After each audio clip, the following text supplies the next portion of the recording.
जिस शख्स ने अभी अटक में मैं सेटल हो गया हूँ, आप देखें ना फरमाइश देखें ना, प्रिंसेस वाली फरमाइश है कि मैं सेटल हो गया हूँ, अब मैं अडयाला नहीं जाना चाहता। एक शाही हुक्मनामा जो है फरमा रहे हैं, और भाई जाने अडयाला, कोर्ट का ऑर्डर है। पहले कोई मंतक समझ नहीं ना आती, पहले दरखास्तें देते हैं कि जी हमें अडयाला शिफ्ट करें, फिर कहते हैं नहीं हम नहीं जाना। मतलब कोई आप मैके में गए हुए हैं, ससुराल में गए हुए हैं, कोई मतलब ये जेल है, आप कन्विक्शन हुई है, आपकी चोरी पकड़ी गई है, आप सर्टिफाइड करप्ट साबित हुए हैं, अब आपको क्या करें? अब जिसकी 2 महीने की भी जेल नहीं है उसको कंपेयर उससे कर रहे हैं जिसको बार बार जेल भेजा गया। अच्छा, और जिसने मुल्क की खातिर अपनी बीवी को बिस्तरे मर पे छोड़ के आ गया। इससे बड़ा दिल गुर्दा कोई पाकिस्तान में मुझे दिखा दे। ये ज़रा थोड़ा सा वजाहत कर दें, लोग भी चाहेंगे कि आप थोड़ी वजाहत करें कि पहले इमरान खान साहब के वकला ने दरख्वास्त दायर की थी कि अडयाला जेल भेजा जाए, जब भेज दिया गया तो कहा गया कि नहीं हम तो नहीं जाना चाहते। पहली बात तो मैं थोड़ा सा इन तारड़ साहब की बात को रिट्रेस कर दूं। गुजारिश ये है कि इस वक्त वो कन्विक्शन में नहीं है। हाँ।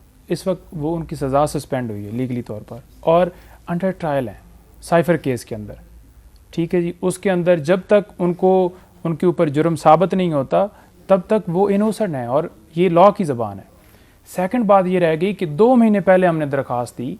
वो क्यों दी? क्योंकि जो यहाँ पर डिस्ट्रिक्ट कोर्ट जिसने फ़ैसला दिया था उस ऑर्डर में लिखा था क्योंकि इस्लामाबाद में जेल नहीं है तो लिहाजा अडयाला जेल मौजूद है और उसमें उनको जो है रखा जाएगा। तो पहले तो गैर कानूनी एक ऑर्डर करके उन्हें जो है रात को उधर शिफ्ट किया गया। गिरफ्तारी का आपको पता है कि कैसे प्रोसेस हुआ, इधर ऑर्डर होता है और फ़ौरन 5-10 मिनट में 20 मिनट में गिरफ्तारी भी हो जाती है। व्हाट्सएप के ज़रिए पत्नी किधर से हुक्म अप्रूवल भी हुई और सारा कुछ हुआ और सारा गिरफ्तार करके उन्हें ले जाते हैं।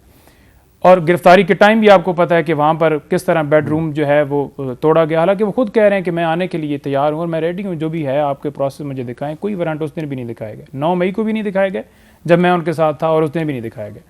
2 महीने हमारी दरख्वास्त डिसाइड नहीं होती। और हम क्यों कहते हैं? क्योंकि अदालत ने फैसला दिया हुआ था। और इनकी बदनीति क्या थी? क्योंकि वहाँ पर जो जेल मैनुअल है उसके मुताबिक जो हक है, जो फैसिलिटीज़ हैं वो अवेलेबल। अब वो अडयाला जेल में खुश है कि नहीं खुश? देखें, अडयाला जेल के अंदर उनके ऊपर सख्तियाँ कर दी गई हैं। जो उनका हक है वो नहीं दिया जा रहा। जो हमारी महफूज खाने के हवाले से हमारी इस्तदाद थी वो उस वक्त भी 2 महीने से पेंडिंग थी, उसके अंदर कोई ऑर्डर नहीं हुआ, दोबारा हम गए। और तीसरे नंबर के ऊपर उन्हें सेल के अंदर इतनी ज़्यादा उनके ऊपर जो रिस्ट्रिक्शन लगा दी हैं कि वॉक करने की जो है स्पेस, नमाज पढ़ने की नहीं है।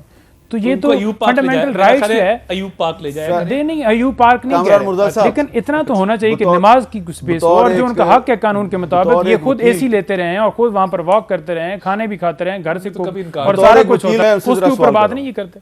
साबिक वजीर आजम है, उनका वकील जो है वो ये कह रहे हैं कि उनको ऐसे सेल में रखा गया जहाँ पे वो सही तरीके से नमाज नहीं पढ़ सकते, वॉक नहीं कर सकते। तो क्या ये मुनासिब है?